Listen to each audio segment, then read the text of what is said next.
Could use a little high end, I think. Open up that high end a little bit. Dun, dun, dun, dun, dun, dun. Let's see. Bring the bass! What? You know what I heard? I said bring the bass! Wait, say it again. Bring the bass! Bring the bass? Alright, let's bring the bass. Oh, let's bring the bass. Hell yeah! It's like Java. Yeah.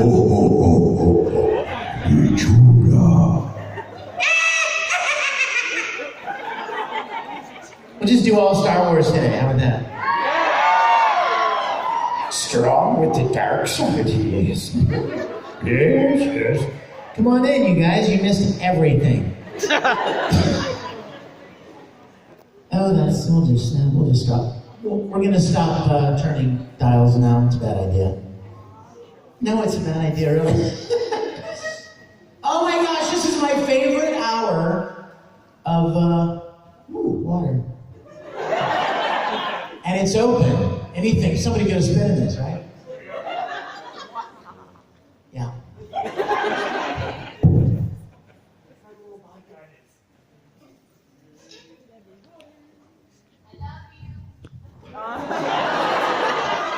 Who said that? See, this is why I put that extra mic cable on, see?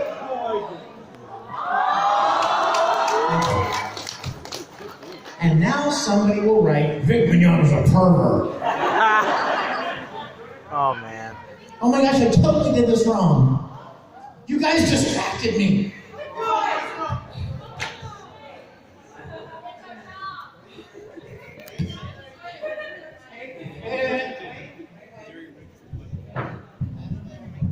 Da-da-da-da. Okay, even better. Now, I can really come out there. Hey, how is everybody?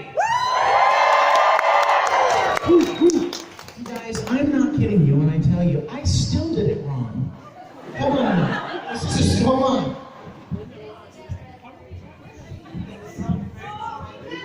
No, this is amazing. Hold on. Should have brought my tripod.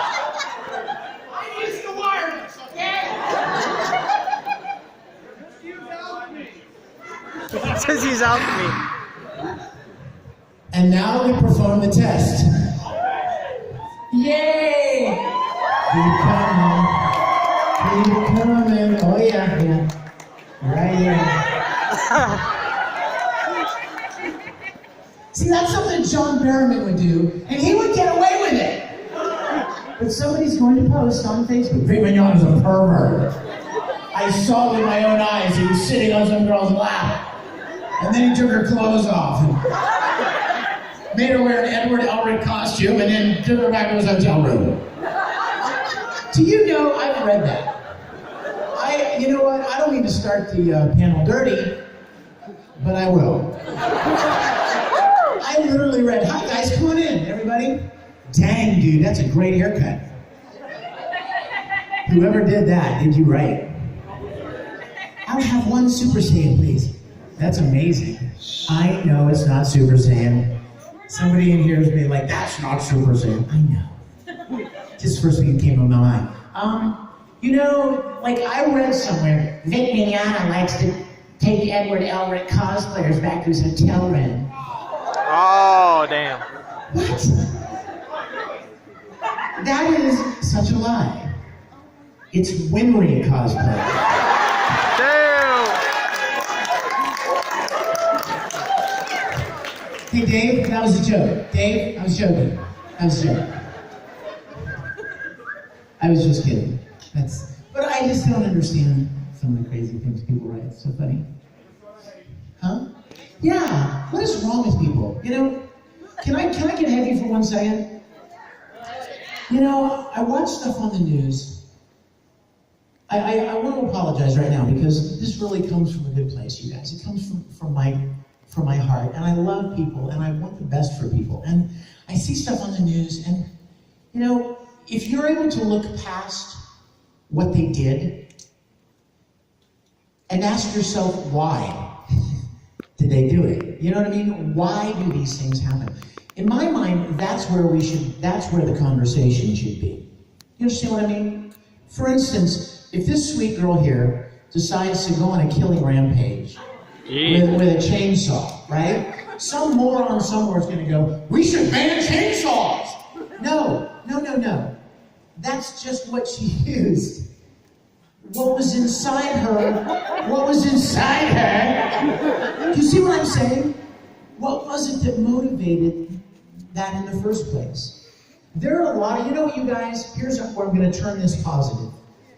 You know where this comes from? There are a lot of lonely, sad, empty people in the world. That's true. Oh, baby. You know what? Listen, if we were honest, we probably have all felt these things. But here's the thing. There are people out there who feel so insignificant. You can connect with that. Nobody can take that away from you. Do you understand that?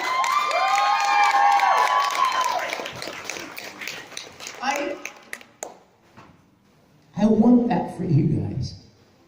I do. I'm too old.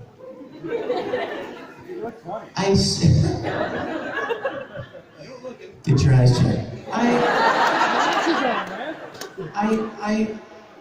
I see things through the eyes of somebody who's a little older. And I get so many, you guys, I'm not making this stuff up. I get so many emails, and I talk to so many people who feel lonely and anonymous, unloved, unimportant. And I wish there was something I could do, but I can only do so much. I'm only one guy. You guys, imagine if we all did something together. In this moment, we would multiply our outreach by, I don't know how many people in here? 1,000 people, 800 people? Do you see what I'm saying? With just one little conscious decision, I'm going to share kindness with people online. If I see somebody post something that sounds like they're sad or they're discouraged, I'm going to say something sweet to them. Because who knows when the last time somebody said something kind to them. You see how easy that is? It's so easy. But we get so caught up in our own lives and in our own crap that we don't even notice that there could be people around you that really need just a sweet, you know what I mean? Just a sweet touch of encouragement or a kind word. I remember very little from my college years, but one thing I do remember is something that somebody said, my psychology, they make you take general psychology, right? It's a required class. I remember one thing from that class. You know what it was? I remember one day he was giving a lecture on attention, on children and people wanting attention, needing attention and any kind of validation, any kind of acknowledgement that you exist. And this is what he said, and I never forgot it in 30 years. People would prefer negative attention to no attention at all. Process that for a second. Man, I hate People would rather be known for doing something crappy than not be known at all. Isn't that sad? So let's make a deal today, okay? Let's make a pact. We are all friends in here. We are bound together by things that we love and have a mutual passion for. One of my favorite things about anime conventions is you just don't typically see fights and riots and violence. You know why? Because everybody here is so happy to be surrounded by people who love the same thing they love. We are bound together in a common love. So let's make a pact today at 12:08. Okay, that's what iPhone says, so I believe it. Let's make a pact today, all of us. Can we do that? At 12:08, we decided today, on Saturday at ACen 2018, that we were going to try to make a positive difference in the circles of our life, in the people in our life that we come in contact with. Whether it's friends at school, a lot of crap going on in schools, and you can make a difference. it's in our home, in our families, or in neighborhoods, wherever. Can we make that deal? All right. Okay. All right, sorry, that was really heavy. I was watching the news when I was getting ready this morning, like, oh God, you know? So, Don't watch you guys are awesome. I love you. My name is Vic. What? I thought you were Josh Greeley. I'm a voice actor. I thought you were a comic book artist. I'm also a dentist. I've been voice acting for about 20 years. How did that happen? Like, I feel like it was yesterday. I was typing up a bio to somebody the other day, 20 years, and I was like, how is that possible? And I've voiced over 300 different animated series and video games. I am a very lucky guy. I'm a very blessed guy. And you know what? You guys are probably the best part of that blessing. You know, if you think about it, voice actors record their work in a booth, in a recording studio. Basically a padded phone booth. And if you perform a character and you do something that is moving and heartbreaking, there's nobody there. There's nobody there to go, wow, that really touched me, that moved me. Or if you do some funny, wacky line, there's nobody there laughing. So a voice actor has no idea whether what he does is going to be well received or not, how people are going to, if they're going to enjoy it or not. And I so deeply cherish being able to come to events and interact with you guys. And more important than anything is to be able to hear that something that I've been able to be a part of has moved you, or brought you closer together with somebody, or got you through a difficult time.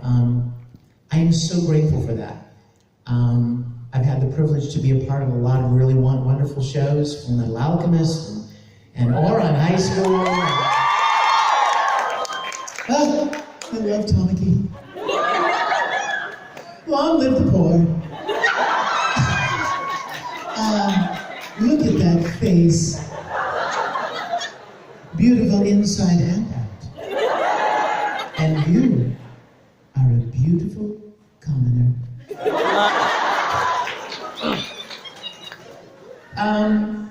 And I mean, so many others. I've really been blessed. I'm going to give something away. When I got here, they were so nice. The ACen staff gave all the guests a gift bag. And it had all kinds of things in it. And one of the things that it had was a beautiful leather notebook with a notepad inside, and embroidered, like stamped into the leather, says Anime Central. Cool, right? I don't think I got that. Well, I have plenty of these.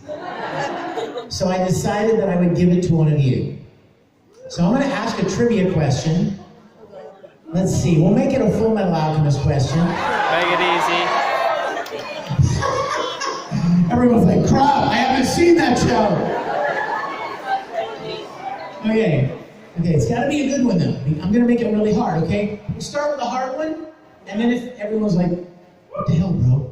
That's a horrible hard question. Nobody knows the answer to that. Then I'll bring it down, okay? And then we'll start backing off the hard questions. All right, here it comes. Hello? Let's see, let me think of a really good one. I just decided to do this, sorry. So, I gotta think of something. What? No, raise your hand. Oh, goodness, if you shouted, it would just sound like a train went by. I mean, let's see. Okay, I'm gonna pick something from the original series. Yeah, because you expected Brotherhood. Let's see.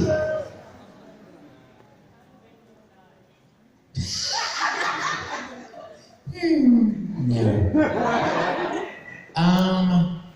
Okay, here it comes. And you have to raise your hand. And the first hand I go up, I'll call him.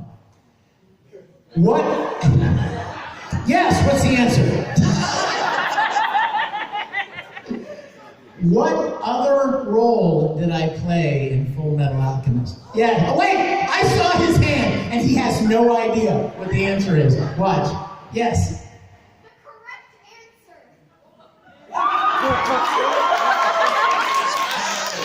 You know what? I'm tempted to give this to you just because I applaud your tenacity. Kid's got spunk. I like spunk. Okay. I almost am going to, but I'm going to see if anyone knows the answer. And if they don't, you win, okay? So sit there quietly and pray. Pray that nobody knows the answer. Is it on Google? It's not on Google, is it? It will be. Wait a second, what is the answer? No, I wasn't Barry the Chopper. That was Jerry Jewell, who was amazing. Yes. Oh, I would love... Barry is awesome.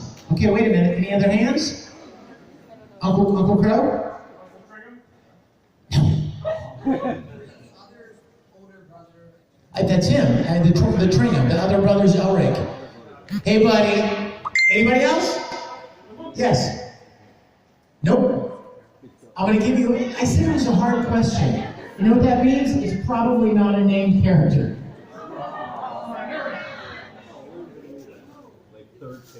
Nope. I love you, but nope. Wait a minute. He's over here. Yes. No, that's a great guess. But I'm sorry. Yes. No, sorry. No, not great. That was Chris Patton, who was amazing. Yes, all the way back. No, but I wish I were. Okay, one more, and then we're going to let this little boy up here steal this from me. Ooh, that would have been cool. No. I wish, right? Come here, buddy. Come over here. What is your name? Charlie. Charlie. Nobody likes a Charlie in the box. Charlie, you are awesome. You know what? You want me to sign it for you? For Charlie.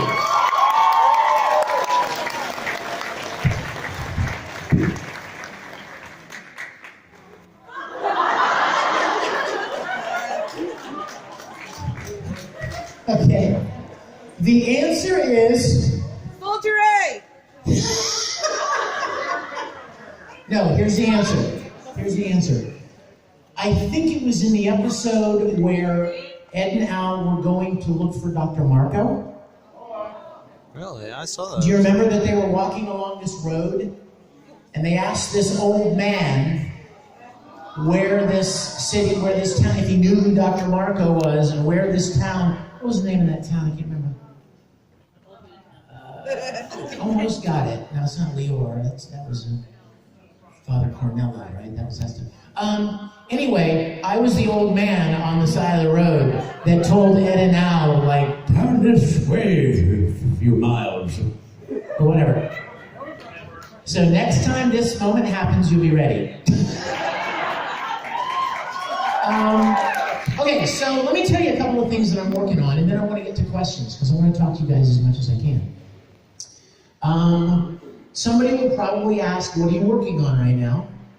I'm working on 5 or 6 anime series right now, including my dear Ruby.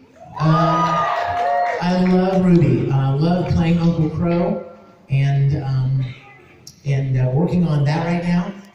Great show, great people, Rooster Teeth. Working on Digimon. Really? Playing Matt in Digimon.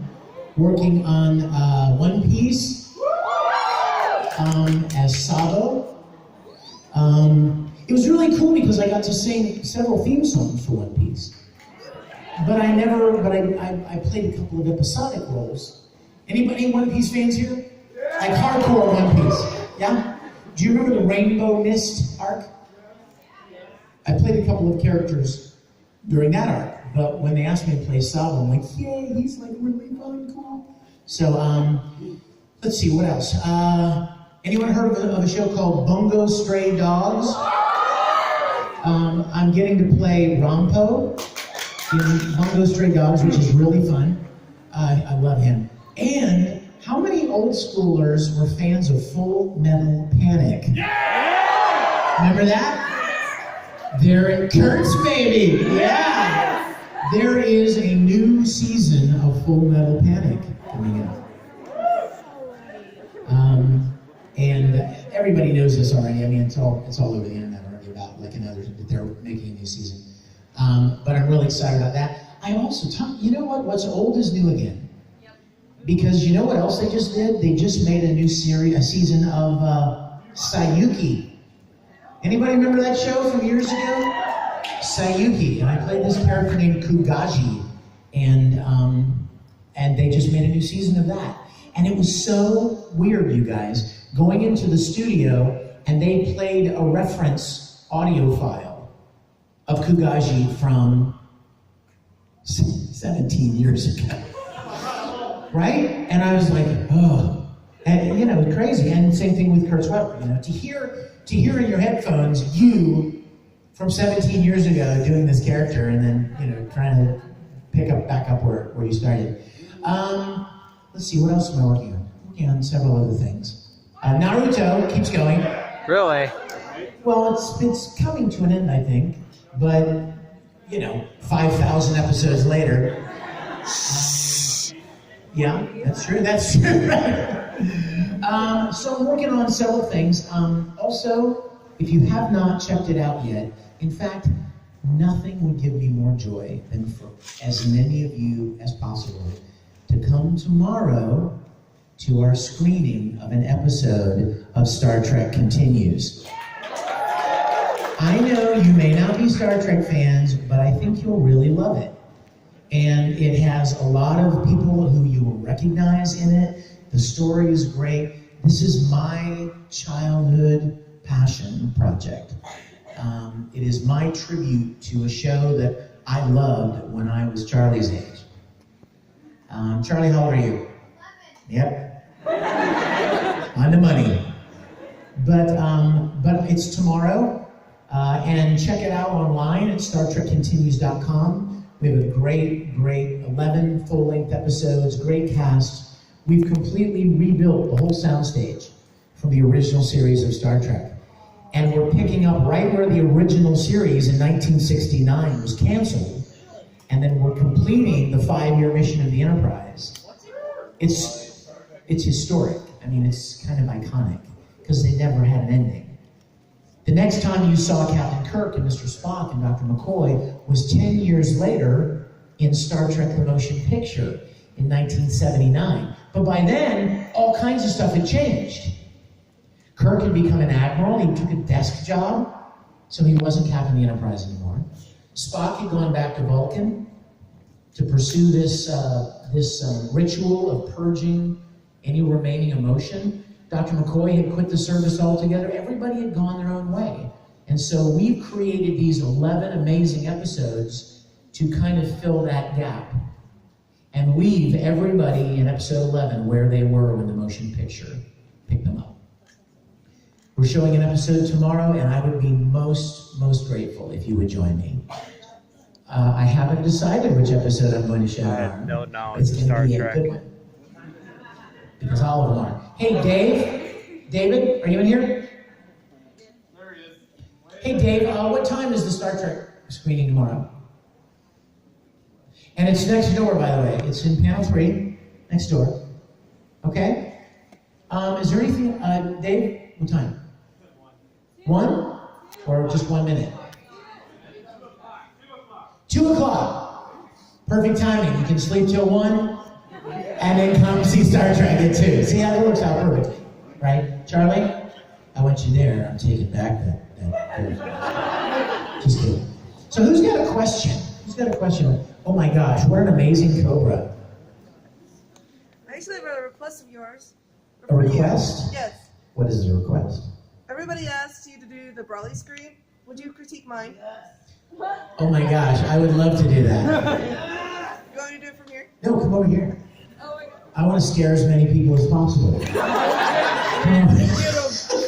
You better bring the bass again. Over here. Well, come up here so everybody can see.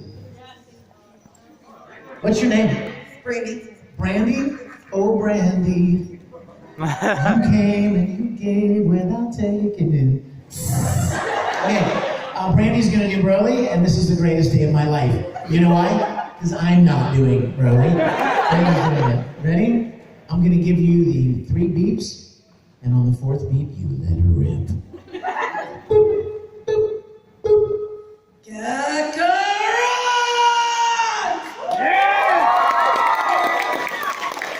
Pretty good. Good start. Good practice. Anyway, I'm gonna give Brandy a taste of what I have to endure.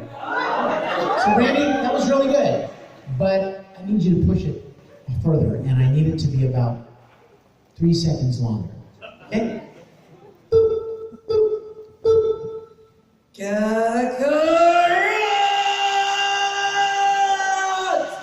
Better? Okay, I need one more. And here's what I'd like you to do. Right now, you're starting here. You're going, Kaga. I don't want you to start here. I want you to start here. Kaga. See where I started? And then take it from there. Ready? Boop, boop, boop. Yeah!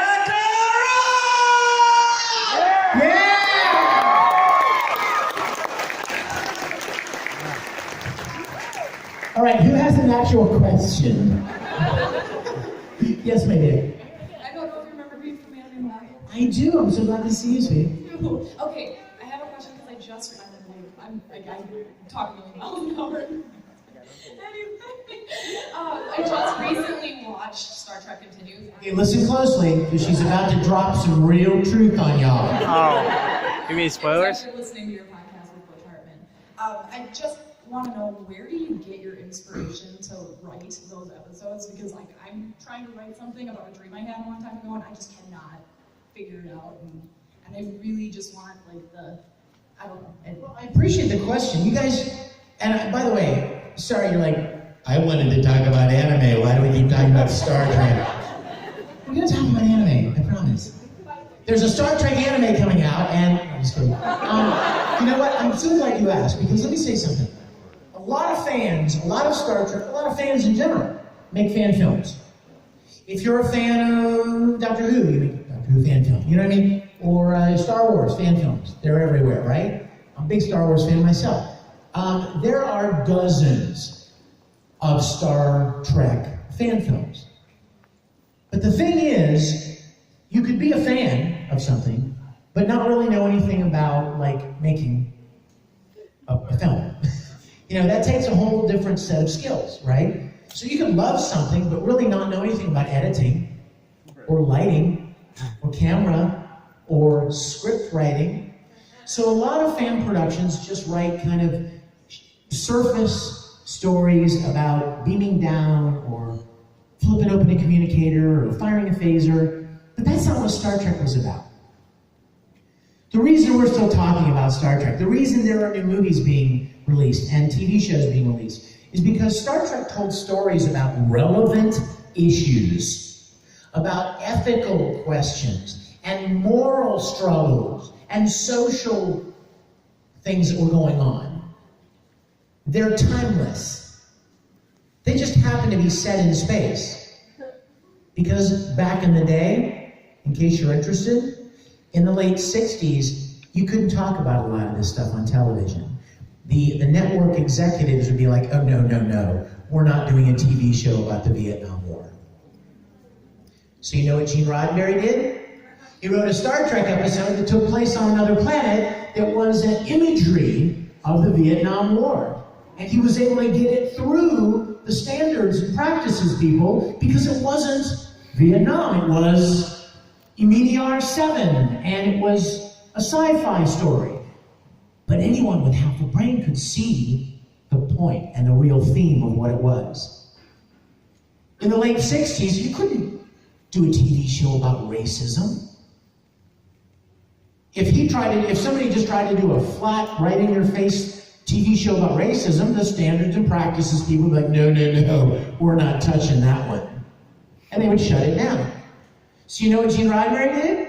He wrote a Star Trek episode where they found these two aliens from another planet, and they were half black and half white. Literally, they were white on one side and black on the other. And these two people hated each other.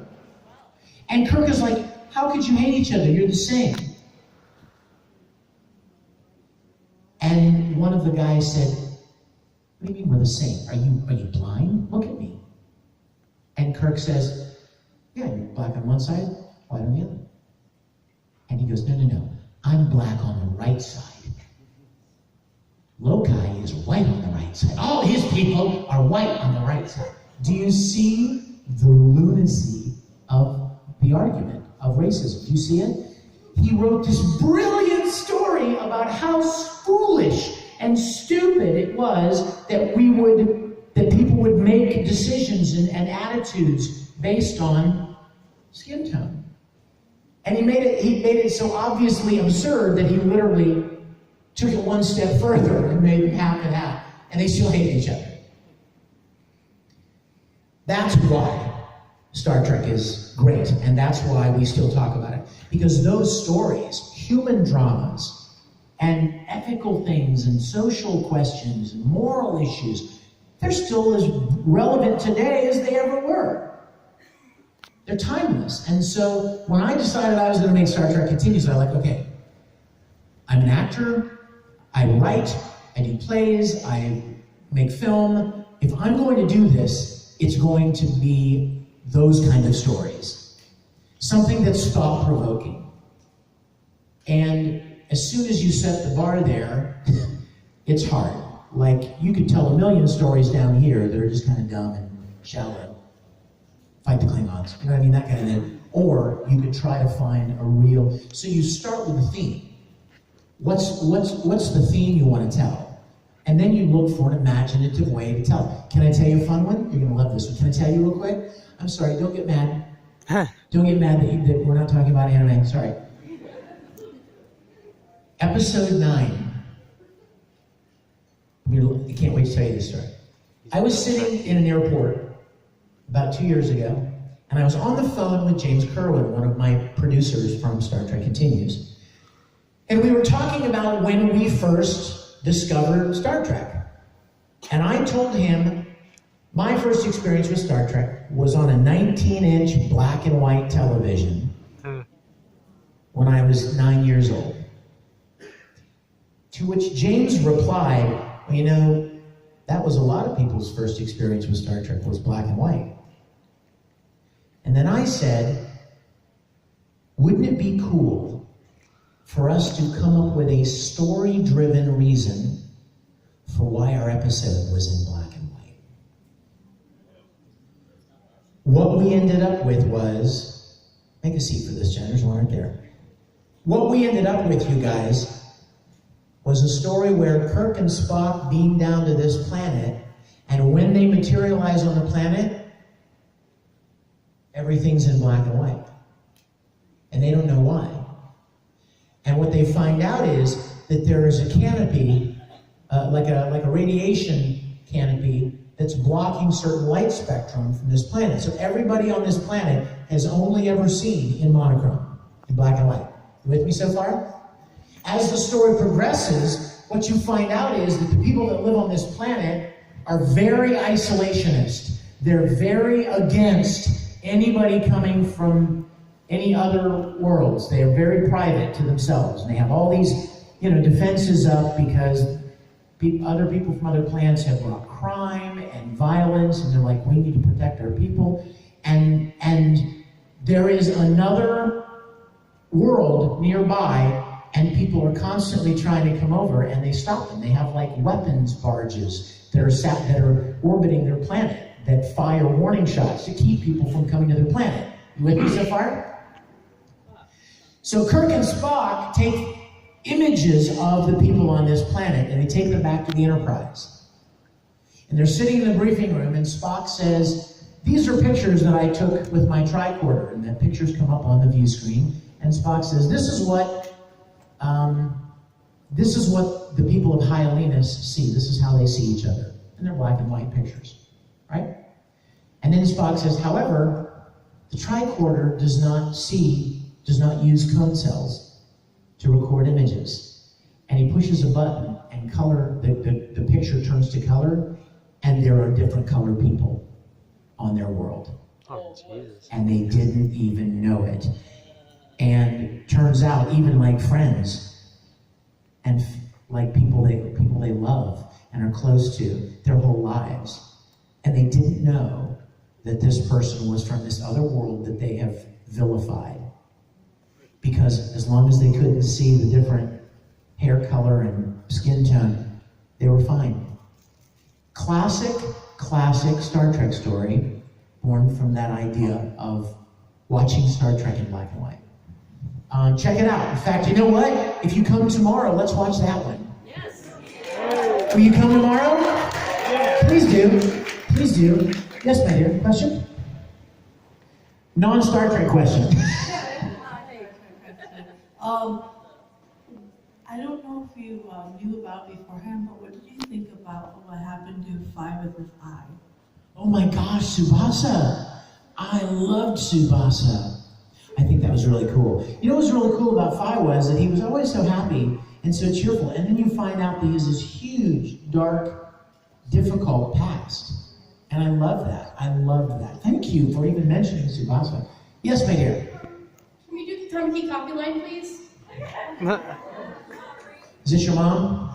Is it okay with you? She's like, yeah, I don't care. I always have, if there's a parent around, you gotta ask, right? Because this is the kind of thing I'm accused of being a pervert for. What? Wait. I don't think you're a pervert. You heard that? Okay, what's your name? Ashley? Ashley, do you know your lines? Yes, I do. I have a feeling she does. All right, we're gonna do a little scene from Warren High School Host Club. Oh For those of you that have no idea what's happening right now, Oran High School is about a very fancy club in a very fancy school of rich kids. And the boys in this club entertain the girls, and they like compliment them and gush over them and tell them how beautiful they are, and they serve them tea and all kinds of things. Well, one day, somebody brings some instant coffee to the host club. Now, rich people, you know, they don't drink instant coffee, or as they call it, commoners coffee. But Tamaki, the host club king, decides that he wants to try it. One of the girls that's visiting at the club is a little scared about trying it. You ready? I'm afraid if I drink this, my father will yell at me. But what if I let you drink it from my mouth? Yay!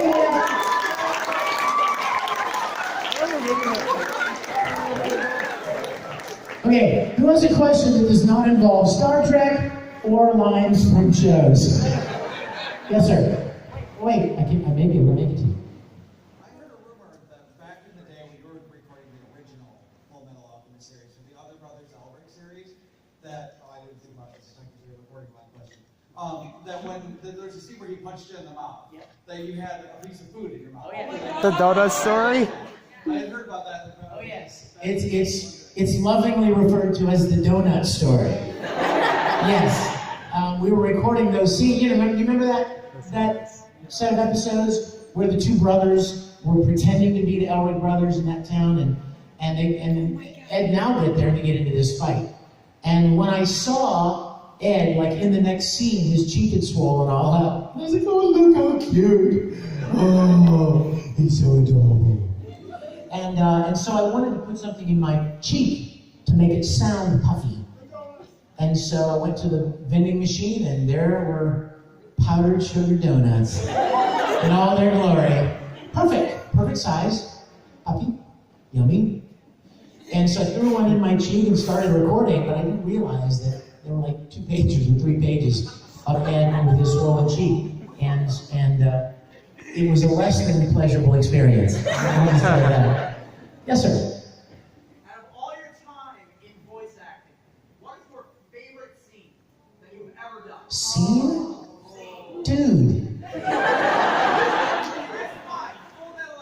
is your favorite hair on your head? That one, actual, I would pick. That's the one I'd have chosen. You know what, you guys? One of the downsides of getting to do so many fun characters and so many great shows is that it becomes almost impossible to pick one thing. You know what I mean? It's really hard because there have been so many. I will tell you this. One of the most emotional, impactful moments for me was the last recording day on Full Metal Brotherhood. When I recorded the you know when Ed says goodbye to when Rainey gets on the train, and he's got that monologue at the end about there's no such thing as equal exchange and that kind of thing. When I realized that that was the last scene, and I was probably never going to get to play Ed again, after so long and so many things, I didn't want it to be over, you know? You take it for granted until you see the end, until you can see the end in sight. So I took my phone out actually, and I put it on the little window seal in the recording room, and recorded myself doing that last line of dialogue, so I would have it for myself. And I'm not going to say that was like the greatest scene ever, but to me, it was a very, very emotional scene because I loved Ed and I loved all of everything about Full Metal and the actors in it and the story. So that last day of recording Full Metal was really, really impactful for me. Yes, ma'am. What was your favorite character that you've ever done? Probably Ed. Of course. I mean, I cannot escape the tractor beam that is Edward Elric. I mean, he's so, you know what, you guys, I said this, how many of you were in the inside the voice actors studio yesterday? I said this yesterday, so I apologize for those of you to whom I'm repeating this. Most voice actors could spend their entire life as a voice actor and record hundreds of characters in hundreds of shows and never get to play a character like Edward Elric. It would kind of be like Mark Hamill. Mark Hamill could play 1,000 characters and get cast in dozens of movies and never play Luke Skywalker. You know what I mean? Like, once you do something like that, you know, and there are so many actors that would love to play that one memorable role that everybody knows, like Luke, or Vader, or Kirk, or Spock. So, you know what I mean? Ed was such a wonderful character, and I was so proud of the series that for a long time I didn't want to say that because, you know, like for instance, if this sweet girl up here says, who's your favorite character? And as soon as I look at her, she's holding ACen, right? And I love you guys, and so I want you to have a pleasant experience. Can you hold this? So I would probably go. Just keep a focus on Vic. My Talking, sweet obviously. warriors. Tamaki will always be my favorite. She did that, right? She just did that. If somebody else comes up wearing a Vampire Knight cosplay and says, "Who's your favorite character?" I'd be like, "Oh, Zero." Right? Zero wants to bite your neck. You know, whatever. And just to be fun, and because you look at somebody, you want them to enjoy themselves and have a good time. So that's what I used to do until we finished Brotherhood. Until I got to that last line of Brotherhood, and I was like, dadgummit, I cannot deny it anymore. Ed is probably the best thing I will ever do, and I'm very grateful to have gotten to play him. So, but Tamaki's a close second place.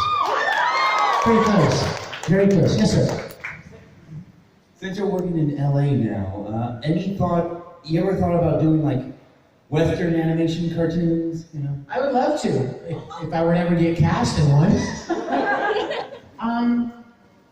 I would love to. I love the work, and I'll tell you a little secret, guys. You may not know this, and not a lot of people will tell you this, but anime voice acting is a lot harder than what they call prelay. When they make The Simpsons, or Family Guy, or any of those Western animation, You know what they do? All the actors come into a studio and they sit around in a circle with mics in front of them and a music stand with the script, and they do this. They do the show. There's no animation. They perform the lines however they want. And then the director takes the versions that he likes of each scene and he hands them to the animators, and the animators draw to my performance. Not vice versa. Trying to give a moving, believable performance while at the same time matching mouth flaps that are unchanging, you can't touch them, that is in and of itself its own challenge. It's much harder. And you know what's funny? Western animation pays 10 times as much as anime voice acting does. But even Western animation voice actors will tell you that anime dubbing is the hardest kind of voice acting there is. Kylo. Lady Kylo. Yes?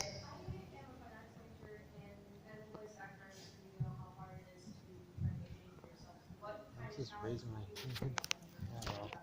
What kind of challenges did I experience? You know what? I will tell you, I was very blessed because I had no idea what I was doing, but the industry was very small. There wasn't a lot of competition. You know, back when I was doing it, it was such a tiny little niche subculture kind of a thing that little studios around Dallas and Houston were buying anime licenses and dubbing them in English. And I didn't even know about it. When I met this guy named John Grimion, if you watch a lot of anime, you have seen his name dozens of times. His last name looks like Grimillion, Gremillion. He and I were working on something in Houston together, and John said to me, "Hey, you've done a lot of acting, haven't you? You should go and audition for this place called ADV Films. They buy these Japanese shows, they dub them in English and looking for actors." I couldn't believe it. And so I went and auditioned.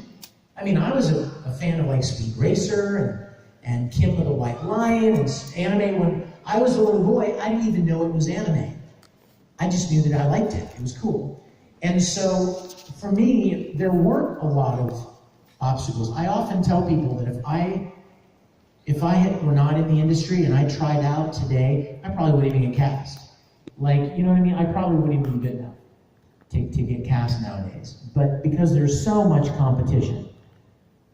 But I'm very grateful to Kyle that he opened a door in this industry for me when it was still very small. And I had the chance to do what I've done. But today, what you need more than anything, and I told this to the people inside the voice actor studio yesterday, what you need more than anything is tenacity. You need to, like Charlie here, just won't let go. You know what I mean? You're just not going to let it go. You are going to hold on to that, and you're going to push and push and push and press forward until you get that opportunity. And you're not going to take up no for an answer. You're not going to give up. You're not going to get discouraged and go, I'll never make it. It's the people that don't give up that make it. Yes? Oh my gosh, I love your cosplay. I just now realized who you are. You're amazing. Go ahead. What was your favorite scene in Soul Eater? Soul Eater. Wow. I just really like Deathside. He's such a sad, pervy. He's like Tamaki grown up. You know what I mean? It's like when he was in high school, he was like the guy, right? And then he grows up and he tries to play the same game. Hey, what's that? And suddenly he's a creep. You know what I mean? Like suddenly, and that doesn't work anymore. And he's kind of this sad, lonely bird. You know what I mean? Everybody knows something like that. Like they were the big jock, famous guy in high school, and then 10 years, 15 years later, they're like, you know, working at the Dairy Queen, you know what I mean? And they like, you know, they put on this way, and they're not the jock anymore, right? Who was like Mr. Popular in high school. And that's what I feel when I think of Deathside. I'm like, he was probably really cool when he was younger, and then he got older and it just doesn't work anymore, you know? But I love his first entrance when he's like at the window and, you know, stay away from my daughter, you know, and all that, you know, my God, your dad loves you. And he establishes who he is at the very first scene. So you know immediately who this guy is. And I love it. I love it. And it's that way with a lot of anime, like, or in high school. Some of the greatest lines that Tamaki said were all in the first episode, where they kind of established who these people are. Because when you go into the host club, you got these 5 guys all wearing the same outfits. How do you differentiate between them? You got to let people know. This is the intelligent one, this is the smart one, and this is the cute little one, and this is the big, tall, quiet type, and these 2 are just pervy twins. And, you know what I mean? And this guy, you know, he's the host club, he's the king, he's Mr. Romance, all that kind of thing. So you establish right off the bat what each of the characters and who they are. How are we doing on time? Do I have 10 minutes? I wish I had more time. You guys, I want you to know I love talking with you guys, and I always